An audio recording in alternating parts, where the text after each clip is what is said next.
peut-être daje boobu peut-être ce serait une réponse politique li ci amoon solo nag mooy ñu xool man li ma ci gënoon a intéressé mooy la coalition apte par rapport ak alliés yi nga xamante ni ñoo fa doon ñëw parce que avec la coalition Diomaye Président il y a eu beaucoup de manipulation ñii naan ñoom c'était eux les alliés ñoom ñoo fal le président Bassirou Diomaye Faye ñun ñu toogoon fii ne par rapport au processus bi nga xamante ne moom moo mettre en place la coalition Diomaye Président il y avait des alliés de la première heure am na ñu bëri ñoo xamante ne cité woon nañ le doyen Habib Sy Moustapha Guirassy ak ñeneen et ce sont les mêmes personnes ñooñu nga gisaat ci coalition apte bi seen daje bi donc ce que ça prouve mooy politiquement am na ci ay alliés yoo xamante ne ils ont montré leur fidélité et leur loyauté à Ousmane Sonko et le PASTEF par rapport ak ñoom ni ñuy gisee politique man nag ma jàpp ne déjà ci ndaje bi c'est une préparation politique c'est une réponse politique par rapport à la coalition Diomaye Président et il faut regarder la représentativité de ñi nekkoon foofu ñan nga fay gis Cheikh Tidiane Dièye Déthié Fall le doyen Habib Sy Moustapha Mamba Guirassy c'est-à-dire que des alliés yoo xamante ne ñooñu nga yàgg gis ak Pastef boo defee la comparaison avec la coalition Diomaye Président c'est-à-dire que la coalition Diomaye Président tu retrouves Mimi Touré Abdourahmane Diouf pare nga ci ak Serigne Gueye Diop nga ciy cité xëy na mais la coalition apte da ngay gis des personnes yoo xamante ni depuis ba ñuy tëral la candidature de Ousmane Sonko même avant la candidature de Bassirou Diomaye Faye ñoom ñu ngi fa woon donc on va dire que ñii ce sont les alliés de la première heure ñooñu nga fa gis donc qu'est-ce que ça prouve mooy déjà politiquement il y a une bipolarisation mooy léegi leer na ni am na ñoo xamante ni ñoom ñu ngi ak coalition Diomaye Président am na ñoo xamante ni ñu ngi ak coalition apte maintenant par rapport à la représentativité man dama gëm ni la coalition apte ñoom ñu ngi koy wax sax ni locomotive coalition apte c'est le PASTEF parce que politique tamit noonu lay doxee xam nga fépp foo dem ci àdduna bu ñuy wax en termes de coalition dans cette coalition il y aura tout le temps une locomotive ki nga xamante ne moom moo am la masse populaire et tey jii la masse populaire de cette coalition c'est Ousmane Sonko et le PASTEF man li ma wax nii du waxu kese c'est la réalité politique en fait bu ñuy wax politiquement mais gis nañ ko yan dernière élection moo am ci réew mi législative ñan ñoo dem élection PASTEF avec la bannière de PASTEF am 130 députés sur 165 donc ñoom ñoo am seen légitimité politique d'être la locomotive de toute coalition maintenant nag lenn mooy am xam nga yaa ngi ne est-ce que coalition bi du jur leneen comme li ñu nekk di gis nii man li ma yàgg gëm en politique gis nga booy dem en coalition il faut nga dem coalition avec ñi nga xam ne ñooñu nga bokkal principe ñooñu nga bokkal idéologie parce que boo gars yi analyser politique dañ lay yàgg wax ne en matière électorale la politique c'est une addition de voix maanaam yow foo amee voix yu bees rek baax na mais dama gëm ne ak Pastef ni mu ñëwee ci politique depuis 2014 buy dem en coalition dafa war a dem coalition ak ñoo xamante ne xëy na bokk nag ñoom idéologie ñoo xamante ne bokk nañ gëm-gëm ñoo xamante ne bokk nañ par rapport au programme yi nga xamante ne ñu ngi koy xeex ñoo xam ne bokk nañ vision boobu maintenant nag bu fekkee ne dans cette coalition on voit des personnes yi nga xamante ne ñoo doon yàgg cheminer avec le PASTEF c'est assez cohérent man ci li ma gëm parce que da nga ciy gis nit ñoo xamante ne peut-être depuis 2019 ñu ngi ak Ousmane Sonko donc c'est une cohérence tey jii boo ci jëlee ku mel ne Aïda Mbodj avant même ñuy waxi coalition Diomaye Président ba ñuy xeex Sonko président bi moom mu ngi woon foofu et on te dit que am na ci yenn parti yoo xamante ne nangu nañ léegi fusionner seeni parti ci biir Pastef donc xëy na foofu c'est une alliance boo xamante ne alliance la bu idéologie lal mais man tout le temps dama ciy dem ay réserve parce que man dama gëm ni politique vraiment li xew dernièrement ku mu yeewul ci politique rek vraiment dara dooti la yee te en termes de politique mooy damay citer tout le temps Babacar Justin Ndiaye li muy wax la politique c'est le cimetière des amitiés foofu amul xaritoo ku ci nekk say intérêt ngay ñëw di défendre après nag mën nañu am ñoom des perspectives yoo xamante ce sont des perspectives communes ñu bokk vision bi ñu gëm et man gëm naa ne am na ñu nekk foofu ñoo xamante ce sont des alliés vraiment loyaux ñooñu boo bëggee ànd ak ñoom xeex wala ànd ak ñoom liggéey Sénégal c'est très cohérent parce que on ne peut pas dire que pour un parti politique aussi da ngay vivre en autarcie doo nangu kenn ku lu ñëw dugg on ne construit pas le Sénégal wala un pays comme ça bu fekkee da nga am une ligne idéologique claire am ñoo xam ne dañoo bëgg a greffé wu ci ligne idéologique boobu nañu sa projet ànd nañ ci sa vision ànd nañ ci ñun ñoo bokk gëm-gëm dañ la bëgg a jàppale ci li nga xamante ne bëgg nga ko liggéey tu ne peux pas refuser cette alliance bu fekkee ne alliance la boo xamante ne lalu na ci idéologie lalu na tamit ci probité morale c'est très important ce ne sont pas les alliances de dernière heure yi ñu gis dans l'autre côté là avec Diomaye président nga xam ne ñooñu lenn rek moo leen ñor mooy c'est des intérêts crypto personnels loolu moo leen ci ñor maintenant nag quand on voit que la coalition apte dañoo dajaloo c'est une suite logique parce que Diomaye président wala boog le président Bassirou Diomaye Faye ba mu déggee ne le communiqué du 11 novembre wax ne lii ak lii Aminata Touré moom mooy restructuré le bureau politique de Pastef dañoo génnee un communiqué pour dire que ñoom ñu ngi déjà dans la dynamique de restructuration am na coalition bu ñu tuddee coalition apte boo xamante ni ñoom ñëpp ci la ñuy bokk liggéey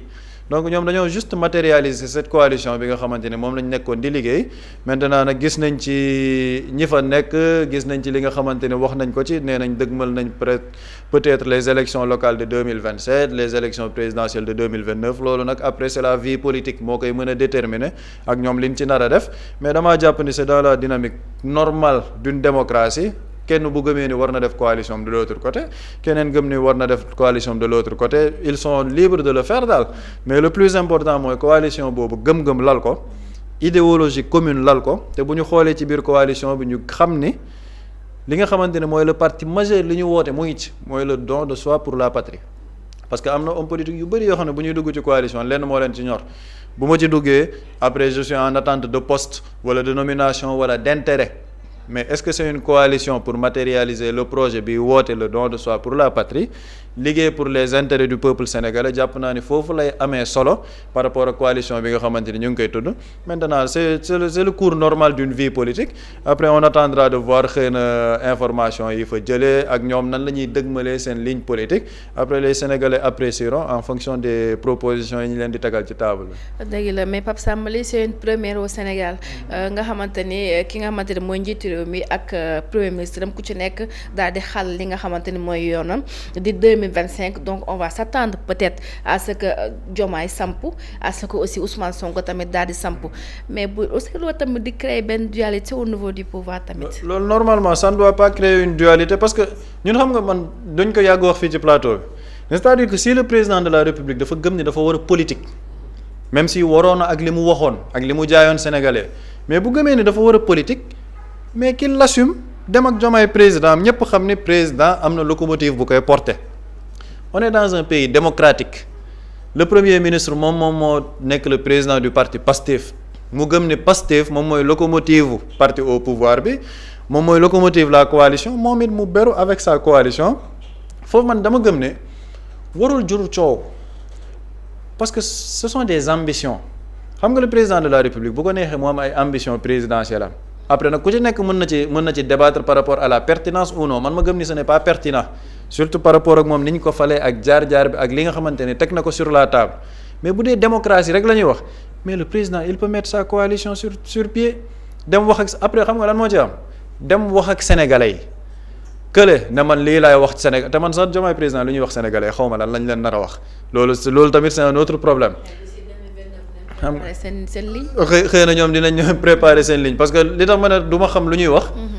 C'est-à-dire que le projet qui a porté au pouvoir le président Bassirou Diomaye Faye c'est un projet de Pastef. Oui. Pastef est dans la coalition apte le président de la République se dit militant de Pastef bi nga xam ne mu ngi ci coalition apte bi donc man fu may gis l'incohérence c'est par rapport à la posture du président de la République parce que nañ ñëwaat ci coalition apte bi xam nga moom mu ngi ne il est militant de Pastef ñoom ñoo woote ndaje bi sax par rapport à la coalition apte mais lu tax kenn gisu ci le président de la République il est militant de Pastef xëy na coalition apte bu ñuy daje moom mën na fa dem daje donc en fait ci man dañoo nekk dans un dilatoire politique maanaam le président bu mu nekk di revendiquer te ay ni man Pastef laa bokk yooyu loolu ce sont des calculs purement politiques il a une coalition bu mu gëm ne ñooñu la bokkal gëm-gëm ba ne je ne vous trahirai jamais ñi nga dul trahir àndal ak ñoom politique waa apte ñu nangu restructurer autour du président Ousmane Sonko président de Pastef ñoom ñu ànd ak seen idéologie après lenn moo ci nekk c'est une fête de la démocratie 2027 waa Diomaye président nañ wàcc ci terrain bi man li ma jaaxal kay mooy ak ñoom kan moo leen di campagnal ndax président moom mooy wàcc wala Mimi Touré moom mooy wàcc wala Abdourahmane Diouf moom mooy wàcc loolu tamit c'est un autre problème mais ñoom nañ wàcc sur le terrain wax ak sénégalais Ousmane Sonko wax ak sénégalais opposition bi nga xam ne ñoom ils sont complètement largués kële mu ngi toog di compter ay poto lampe moom it mu toog wax ak sénégalais après sénégalais yi ñoom ñooy juger par rapport à l'offre bi ñu leen tegal danger bi ci nekk nag mooy li nga wax que ça se transforme en dualité loolu man damay jël kàddu le premier ministre Ousmane Sonko moom ba muy wax dafa ne ba muy wax ak militant bi dafa ne dañoo nekk dans un contexte de cohabitation douce loolu warul nekk problème dans une démocratie moom gëm na li mu gëm politiquement le président gëm na lu mu gëm politiquement problème majeur nag bi ci nekk mooy ni ñuy doxalee réew mi il y a un important pas boo xam ne politique moo koy laal par exemple la justice c'est une volonté politique les questions des réformes monétaires c'est une volonté politique bu fekkee ni ñoom ñaar déggoowuñ ci politiquement foofu effectivement il y a blocage mais blocage bu ci amee ce sera aux Sénégalais de juger parce que loolu mooy démocratie tey jii Ousmane Sonko mën na taxaw ne justice bi ni muy doxee ànduma ci le président ne justice bi ni may doxee ànd naa ci après kan moo leen di départager c'est le peuple sénégalais donc ce n'est que de la politique moo tax ma ne warul jur dualité mais loolu ça dépendra aussi de posture ci ñoom ñaar ku nekk premier ministre moom jot na ci wax nee na on est dans une cohabitation douce on attendra de voir le président de la République. Il va pas démissionner. Ah, non c'est-à-dire que ñun wax nañ fi keroog le premier ministre Ousmane Sonko c'est-à-dire que surtout avec la conférence de presse bi mu def keroog war na gën a dalal xelu sénégalais par rapport ak ndax war na démissionner wala warul démissionner ci man bu démissionner moom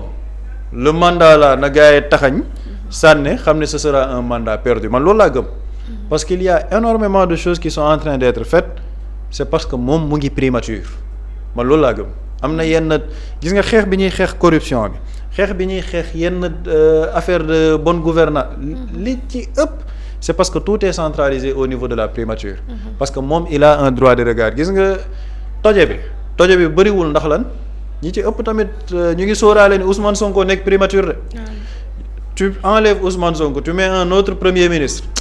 gëwma ni gars yi seen xel dina continuer di xalaatee ni ñuy xalaatee par rapport à la bonne gouvernance comme ni ñu koy xalaatee jamono ji donc c'est que il ne peut pas démissionner parce que mais il est responsable de ce qui est en train de se passer moom moo joxoñ président de la République ne fal leen ko demaat législative mener une liste nekk tête de liste am une majorité parlementaire au niveau de l'Assemblée nationale avec 130 députés sur 165 il est le porteur du projet depuis 10 ans mais pourquoi muy démissionner c'est-à-dire que démissionner c'est aussi ce serait démissionner de ses responsabilités et il ne doit pas démissionner de ses responsabilités parce que tout ce qui se passe dans ce pays kenn ëpp ko ci cër man loolu laa gëm parce que li ñuy doxal ci réew mi yépp moom moo ko théorisé pendant 10 ans on parle de factuel li ñuy wax ci réew mi yépp depuis 10 ans moom moo ko nekk di ko théoriser donc comment on peut concevoir que nit kooku démissionner parce que dafa am un différend politique avec le président de la République non on est en politique ku ci nekk mën na beru sa wàll doxal après li ngay doxal sénégalais yi ngay demal ñu juger la te man jàpp naa ni nag avec la coalition APT politiquement c'est la coalition bi moo gën a dëgër actuellement au Sénégal au niveau des faits man loolu laay jàpp parce que wax naa ni dem nañ élection législative et coalition bu Pastef bokk man damaa jàpp ni coalition boobu mooy la coalition majoritaire dans ce pays parce que Pastef est le parti majoritaire au niveau des faits encore une fois et des chiffres ci li nit ñi xam donc xëy na politiquement Diomaye président ñoom def nañ un acte politique il y a eu une réponse politique de apte xëy na Diomaye président ñoom dinañ gën a dérouler wu mais ñoom it seen ni ñu dérouler dina xaw a doy waar tuuti. waaw dina xaw a doy waar. dina xaw a parce que je ne vois pas lan la ñu mën a proposer aux Sénégalais. ci man il y a une ligne d'incohérence au niveau de la coalition Diomaye bii tax ni peut-être Diomaye moom li mu nekk di def sax en réalité ça renforce le Pastef man loolu laa gëm dañoo nekk di renforcer le Pastef l'électorat de Pastef moo tax ñu bëri. ñoom ñu ngi ci ay nelaw ba léegi naan lii c'est un deal c'est-à-dire que ñooñu nañ yeewu xam ne actuellement mbir yi ni mu demee moo tax il y a une bipolarisation naturelle de la scène politique entre le bloc de Diomaye et le bloc de Sonko mais après sénégalais yi ñoom ñooy juger et man je pense que le projet qui leur a été vendu c'est un projet qui a été vendu nag pendant 10 ans par Ousmane Sonko et man ci li ma gis a gum boog ci li ñuy wane il y a toujours cette majorité autour de Pastef et de Ousmane Sonko donc politiquement mbir yi day gën a neex rek au Sénégal. d'accord dinaa ñëwaat ci yow après sax pour ñi nga xamante ne dañuy ngarale maanaam dañ leen di gis fee bëgg leen gis fee maanaam bëgguñu fii rëcc leen fee tamit rëcc leen bu dee ba tey ci li nga xamante ne mooy coalition apte bi est-ce que apte boobu il sera vraiment apte wala elle sera vraiment apte d'ici li nga xamante ne mooy prochaine kii électorale yi waaj a ñëw. bon pour man dafay dépendre ci ñi nga xam ni parce que ku wax wàllu coalition wax wàllu ku ci nekk am loo am ci atu nga ñëw dolli ko par rapport ak li fi nekk déjà ngeen essayer consolider li nga xamante ni mooy seen i base bu ma xoolee ci ñi nga xamante ni ñoo ko constituer bon am na ci ñenn ñu xam ñu am une assise dans leur zone mais dama gëm ni lu ci bari ànd nawle lay gën a nduru que ànd goo xamante ne nii xëy na peut-être ñooñu dañuy ñëw am base politique boo xam ne dañuy ñëw dolli ko si man boog loolu laa ko considéré lu ci bari booy xool am na ci ñoo xamante ni tey entre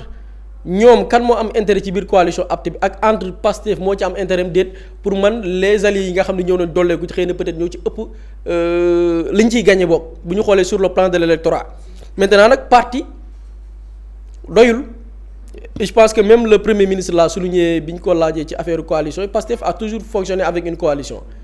avec Ndawi Askan Wi en 2017 bi Ousmane Sonko di nekk député après jot na en 2019 après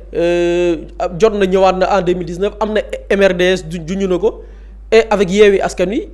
une seule fois Pastef benn yoon la mës a dem élection moom kese muy les législatives de 2024 su ma juumul donc nga gis ni c'est un parti boo xamante ni bu yàgg dem ak coalition la et je pense que solo si mooy nit ki am nga ay nit ñooy àndal am nga ay nawla yoo xamante ni xëy na peut-être séminé noo ngeen tey par exemple tu prends l'exemple d'une personne comme Cheikh Tidiane Dièye il n'est pas membre de Pastef am na organisation politique am mais da ngay gis ni ànd nawle la et puis jàpp na ni le leader de Pastef gëm na ni kii am na benn expertise bu mu ñu war a indil nga dem wari ko et pour man loolu sax mooy charme bi au fait fekk nit koo xamante ni xëy na peut-être am na bokkul ci système bi pur et dur mais gis nañ ni expertise am ak xam-xamam ëllëg bu ñu yeggee au pouvoir war na mun a am lu mu ñu apporter et je pense que ni tey loolu mooy solo si maintenant nag man am na ci ay nit yoo xamante ni nii man je suis pas trop rassurant ou bien rassuré par rapport ak certaines personnes man je vois mal cette coalition de Pastef am ay nit ñoo xamante ne nii bi Macky Sall di reporter élection yi ci tappale accuser le conseil constitutionnel de corruption waa PDS tëggoon ko en complicité avec Macky Sall ci tappale googu la sukkandiku dossier boobu noonu tey kan moo ko déggaat kenn déggaatu ko accusation yi ñu accusé woon conseil constitutionnel kenn déggaatu ko parce que ay mbir lu ay nit créé la woon la pour repousser l'élection présidentielle man je vois mal des personnes yi nga xam ni ñoo porté woon loolu di fàttali ni loolu y a 3 morts report boobu noonu 3 jeunes dee nañ ci Modou Gueye bi dëkk ginnaaw raay ci la dee beneen étudiant bu ñu naan Prosper si nekkoon UGB ci la dee beneen jeune bu am 17 ans bu dëkk Ziguinchor ñu naan ko Diédhiou ci la dee man je vois mal ces gens là tey essayé waat recycler waat duggaat ci affaire yi man loolu mënu ma ko comprendre quoi des gens yoo xam ne ils avaient soutenu bi ñu ne dañuy dem à l'élection présidentielle bi ñu peser le pour et le contre dañu dem ci ñeneen ñi nga xam ne jàpp nañu ñoo doon opprimer nit ñi bu mu leen gisaatee loolu passé candidat bi ñu misé woon perte ñu demaat def ay mbir ba duggaat ci affaire yi man pour man loolu je ne vois pas man ces personnes là gisuma leen woon ci coalition bi quoi quand on parle de valeur quand on parle d'éthique quand on parle de démarche cohérente parce que man pour man loolu tey ku topp Macky Sall ci dee yi am diggante entre kii bi ñu reporté élection yi ñi ci àndoon ak Macky Sall man ñooñu dama leen di boole même àtte que Macky Sall parce que ay tappale la woon ñu dem assemblée nationale défendre loolu noonu pour man ñooñu tey mu ma leen gisee dans la coalition ab déception bu rëy la ci man pour man loolu laa ci seetlu et puis bon on attend de voir lan lay joxe dans les prochaines séances mais pour man c'est ça quoi. mais est-ce que ki nga xamante ne mooy njiitalu parti Pastef Ousmane Sonko dina jàng fu mu toll nii de ses erreurs wala si li nga xamante ne histoire jot na fee am ndaxte bu rappel rek trahison yi bëri na ñëm fi samp ñu ñëw du ko indi ay yenn jukko yu bees tam bëri na ku ci mel ne njiitu réew mi. waaw man pour man jàpp naa ne de Pastef am na lu mu tiire ci passé pour man bu ñu xoolee ñoom li ñu dund. avec Yewwi Askan Wi avec ay nit yoo xam ne tabb nañ leen alors que Pastef amoon na des ténors ou bien des profils capables day jële par exemple mairie Dakar tey boo ne woon Ousmane Sonko Barthélémy Diaz bu ñu rejoué waat film bi du ko jox Barthélémy Diaz boo xoolee def maanaam ma jox la ngànnaay nga wëlbatiku jël ngànnaay bi dama ko xeexee du ko def et je pense que loolu c'est des leçons yoo xam ne ñoom tiré nañ ko ci parce que quoi que l'on puisse dire aussi alliance jigul Pastef lu bari lim leen jig bariwul souvent nax la ay nit ñooy soxla dara ci Pastef gis ni parce que noonu la mos a fonctionné Barthélémy Dias bi muy rapproché Ousmane Sonko mais les gens n'avaient pas vu venir gars yi xamuñu woon kii fii la jëm kuñ ko waxoon doo ko gëm pourquoi parce que gis nañ ne à un moment donné kii moo yor doole bi kii moo yor mbooloo mi kii moo yor influence bi xaar ma jéem a forcer xaritoo c'était ça forcer xaritoo def alliance pour am li ma bëgg bu ma paree retourner contre toi donc c'était ça da ngay gis ne alliance parfois dëgg la c'est un parti boo xamante ni dafa mës a ubbeeku mais aussi boo xoolee li ñu yaatal à travers des coalitions li mu leen jig bariwul am nañ des alliés fidèles yoo xamante nii depuis lors ils sont fidèles mais am na ci ñenn ñoo xam ne nii mais pour man seen intérêt kese moo leen yor tey élection locale dina ñëw bu leen sampul seeni gox dinañ frustré gedd wala soit bu ñu leen sampee seeni gox ba ñu jël jekku mais ils vont trahir loolu moom parce que am na ñoo xam ne gis nga ñi bokk ci l'ancien système am na ñoo xam ne jikko la ci ñoom du dañ dafa am kenn ku ma jël waxtaan mu naan ma au fait les hommes du système seen pratique yooyu ñuy def benn comme genre gène la gène comme nit sur le plan nit ki ni muy juddoo nii ñu ne lii gène la da ko doon ci maamam wala waajuram le système ay nit yi ko composé souvent gène la am na ay wor ay trahison wax loo gëmul ñëw nit di ko signe matin midi soir di dem këram di fa yendoog di tàppanteeg alors que gëmoo ko boo ko jekkoo paaka da nga koy rendi loolu système bi dafa bokk ci ñoom te duñ ko bàyyi mën nañ maslaa ak yow ci benn période mais boo xoolee dans le rétroviseur ci benn période bi mu gën a métti taxawaay yi ñu am ñooñu bu ñu la jekkuwaatee duñ la yërëm loolu ci système nitu système dafa dangereux dafa nitu système dafa garaaw nitu système ni mu mën a fondre ci am mbir mënoo comprendre la ngay jël tey nitu système yoo xamante nii tey ñi ngi dans l'opposition bi ñu nekk au pouvoir am na ku leen doon opposé ñu koy saaga tey kooku bu amee même discours bu mu leen xaw a neex rek ñu commencé di ko aduler nitu système gëmul dara lii mooy nitu système ni muy nekk ak yow nag di kafaka ree ñu ne diw peut-être soppeeku na changé na yàlla xam na ni intérêt moo ko indi bu intérêt bu ko jekkoo wan la ginnaaw bu la leeree ni amu ko retourner contre yow jeter des pierres donc c'est ça. jërëjëf Pape Samba par rapport ak question bi ma la laaj sànq. effectivement non gis nañ ci ñoo xamante ne moom. da nga leen di seen ci ndaje Diomaye président bi seenaat leen ci coalition apte bi c'est-à-dire que xam nga sànq maa ngi ne politique démocratie la mais démocratie nag aussi mooy nga assumer yow fi nga bokk assumer fi nga far mooy li may wax sànq c'est-à-dire que le président de la République il peut pas dire qu'il est militant de Pastef et président d'une coalition bu Pastef bokkul. loolu nekkatul démocratie maanaam loolu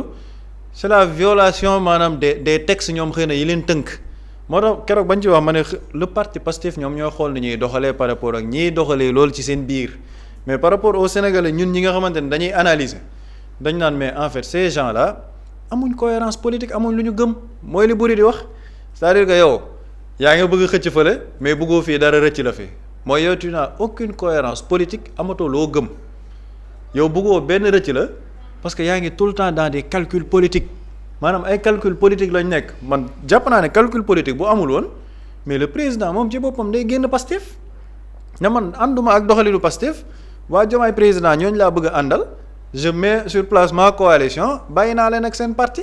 démocratie noonu lay dundee xam nga man damay dal ci Macky Sall lu bëri keroog wax naa ko fi quoi qu'on puisse dire en 2012 ba ñu ne Ablaye Wade da koy faagaagal mais qu'est-ce qu'il a fait dafa démissionner de tous ses mandats électifs dem créer ji APR dem dugg ci terrain bi politique sénégalais fal ko après mu def tojaange yi mu def nag def ay tojaange yu rëy yoo xamante ne moom ba léegi duñ ci taay di ci wax incha allah mais def na loolu maanaam génn na dem na créer partem xeex jàkkaarloog Ablaye Wade ba sénégalais fal ko mais si le président de la République juge que moom àndatul ak waa Pastef mais na ber daaraam après nag mooy li ma wax loolu Pastef seen fóotu biir la mais ñi am recul di analyser loolu dañ naan nit ñi amuñu principe man noonu laa leen di jàppee c'est-à-dire que ce sont des personnes ñi ma gis ci foofu te nekkoon nañ ci coalition Diomaye bi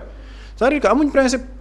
amuñ lu ñu gëm politiquement parce que ñaari coalition yi bokkuñ gis-gis moo tax sax tas am lan moo tax ñaari coalition yi féewaloo parce que bokkuñ gis-gis politique nan nga mën a yow ñaari coalition yu bokkul gis-gis politique nga ne yow ñaari ndaje yëpp yaa ngi fa c'est-à-dire que y a pas de cohérence amuñu principe te loolu nag gis nga nit yiy def loolu dañuy bëgg tout le temps ne ñoom biir Pastef la ñu bokk parce que bëgguñ génn Pastef parce que xam nañ doole gi Pastef am di leen ko wax di leen ko waxaat Pastef ce n'est pas un parti clientéliste Pastef du parti boo xamante ne da ngay toog fële di def say calcul politique sa yóbbu benn tànk fële yóbbu beneen tànk fële di fàttaliku gymnastique yi nga daan def temps EPS sénégalais toog di la xool naan comme que yaa ngi ànd Pastef ba léegi vraiment gëm nañ la quoi. du njiital Pastef wala kilifay Pastef ñoo war a dakkal li di mel maanaam bu ñu gisee ne yow yaa ngi fii yaa ngi fee soit ñu génn la sa parti bi wala soit ñu daal lay avertir yow nga xam naka ngay def. moo tax ma ne loolu xëy na seen faute biir la. d'accord waa Pastef et le président du parti. xëy na ñoom ñoo ciy jël ay ndogal parce que ñun ci lu ñu xam. Pastef am na ay textes yoo xamante ni moo ko régir. textes yooyu day tere li ñuy woowee un militant dissident. mooy militant boo xamante ni. àndoog li parti bi di def yow nga dem di doxal beneen yoon et le président Bassirou Diomaye Faye c'est exactement ce qu'il est en train de faire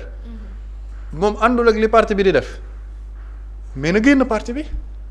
mais dafa ne des na ci biir parti bi di organiser ak structurer beneen coalition boo xamante ni dañuy xeex sax waa Pastef donc foofu waa Pastef s'ils veulent être cohérents avec eux-mêmes mook par rapport ak seeni charte dañu naan kii de moom enfreindre na suñu règlement donc dañ ko war a dàq loolu nag ce sera l'appréciation du parti en tant que tel parce que politique tamit bëri na ay mbir di nga dégg ñu ne la non duñ ko dàq dañuy bàyyi ba mu démissionnel boppam loolu ñoom ñooy xool mais man li ma doon wax sànq mooy c'est-à-dire que gis nga Pastef du parti boo xamante ne même Ousmane Sonko jamono ji bi nekk le président du parti bu taxawoon yoon boo xamante ni day wàcc projet bi wala nekkatul ci li mu jaayoon sénégalais gars yi ñooy taxawaat ne ko Ousmane Sonko du lii nga ñu jaayoon la question sur la justice Ousmane Sonko bu taxawoon fii ne justice bi ni muy doxee yoon la magistrat yi amul dara lu ñu leen mën a ŋàññi la question des martyrs c'est pas une priorité gars yi ñooy dellu si waat ne ko du lii nga ñu jaayoon parce que Pastef daa am lu ñu les militants et les sympathisants là daa am lu ñu gëm